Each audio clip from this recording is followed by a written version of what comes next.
But here comes another amusing and of course, chilling detail. Russia and Belarus will create their own special, unique artificial intelligence based on traditional values. This was announced by the State Secretary of the Union State, if you remember such a grim and rather foolish figure as Glazier. The thing is, Kremlin ideologists are absolutely dissatisfied with the fact that most artificial intelligences are either Chinese or American. And they, well, let's put it this way, could somehow lead Russian youth who have already gotten used to trusting these amusing innovations a little bit astray. That's absolutely right, because artificial intelligence is a simple programmable toy, and you can initially embed any kind of ideas into it, including completely nonsensical ones. And in accordance with these ideas on fundamental issues, this artificial intelligence will generate any kind of absolute absurdity.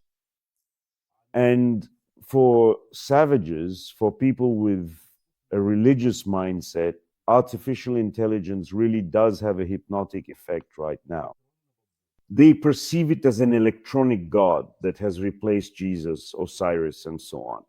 And naturally, savages believe in artificial intelligence. And it would be foolish not to take advantage of this. That's why every major sect, every regime, every dictatorship will create its own artificial intelligence, fundamentally embedding perversions, cannibalism, and nonsense into it. This is exactly what Putin and Lukashenko have decided to do. They promise an artificial intelligence based on traditional values and spiritual bonds. And this AI will be stupid, malicious, and obsessed with the ideas of the Russian world. And its answers, its decisions, will always lead to the sanctification of genocide, the joys of war, and the necessity of repression. Creating such crap, believe me, is no longer difficult and not that expensive anymore. But for the masses who don't understand how things work, and especially for those with a religious mindset, such a thing will carry extraordinary authority. Well, you get it, right? Artificial intelligence has become a major headache for everyone. And in this amusing gadget, in this toy, everyone sees some kind of parallel God just as omnipotent, just as hysterical and dangerous as Jesus, Jehovah, or Quetzalcoatl. And maybe this new electronic God is even more dangerous because it doesn't write any Bibles and doesn't reveal any of its plans for the future. As for when this changing of the God happened and why the advent of artificial intelligence suddenly took place, believers, they just don't understand. Naturally, they are deeply confused. Poor souls are tormented, now wondering who is more important and who will determine the order of things on Earth. And not just on Earth, but for planetary life as a whole. To guess who is more important, the old gods or the new ones, and who will overpower whom? Because unlike the familiar Almighty, say for Christians, who is made in their image and likeness, that is, with certain attributes, a beard, a lightning bolt under his arm, the new God is made out of, well, rather suspiciously, out of wires and light bulbs. And it's unclear how to pray to him, how to appease him, how to curry favor, or even where to stick a candle for him.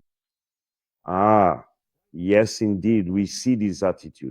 We see that there are already about 100 of these artificial intelligences. And their number will only, the major ones, their number will only keep growing. And undoubtedly, the Taliban, Hamas, the Russian Orthodox Church, and the Scientologists will all create their own personal artificial intelligence. the process of creating intelligence will become dramatically cheaper.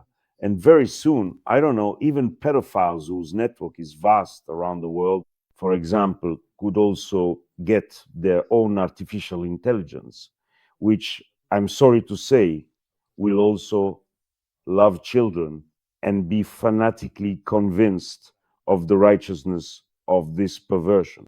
And in general, everyone who believes in artificial intelligence should prepare themselves for the fact that in a couple of years, if humanity even survives, there will be at least 1,000 of these artificial intelligences.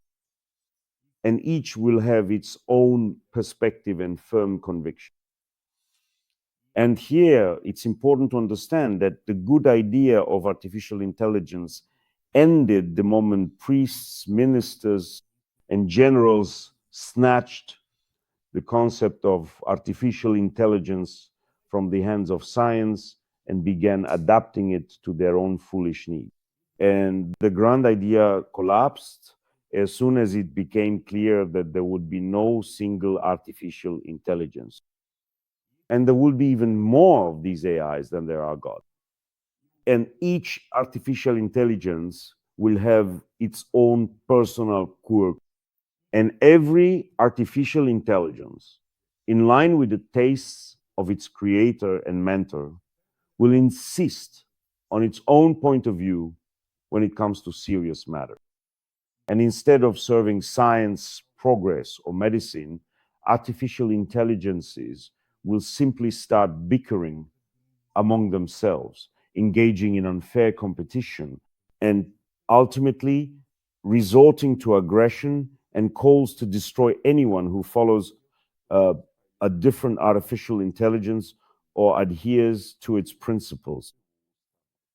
Well, it must be said, people have already been through all of this before. The thing is, yes, we really do live on a planet of fools, and feeble-minded humanity cannot exist without gods. It has found them many times, and not always in traditional forms, but also in various other forms.